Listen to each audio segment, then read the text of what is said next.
about which that story is written. These two worked together on German Enigma for the Luftwaffe and the Army.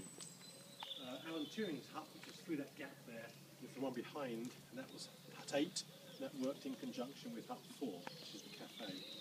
This Hut 6, they did the deciphering. They took in the raw data as received over the airwaves. They made it into some sense, deciphered it, sent it next door to 3 behind me, and they did the interpretation into English and then the analysis of that for military content. Likewise with the Navy Hut 8 through there, they would send their messages to Hut 4 and they would do the interpretation and analysis. When you've got messages going from Hut 8 to Hut 4, clearly you've got a tray of top secret decrypts. You needed to have an escort, so you perhaps get an armed guard to walk with you. But these two had a far better way of doing it.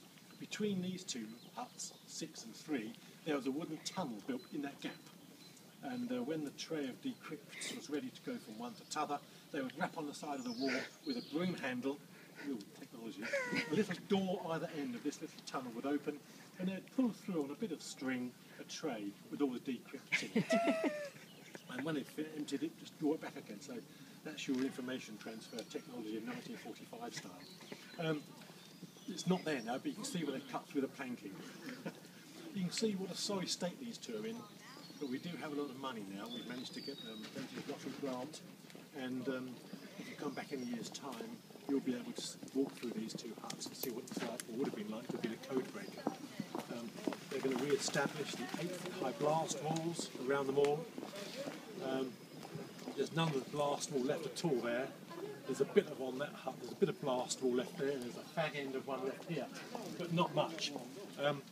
They're also going to reinstate these blackouts, which were hinged on those bottom windowsills. They used to hinge out until they hit the wall.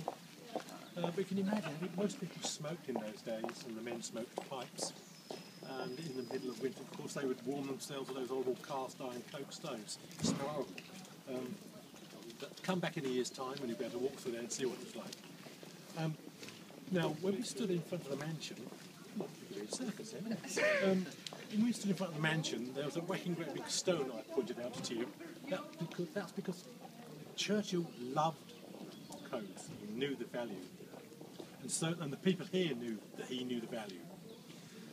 Eventually, these code breakers were being held up. It was easy enough to recruit the code breakers themselves, but to get the ancillary staff, the secretariat, the typing, filing clerk, was difficult. They could not get the priorities lifted to recruit these people.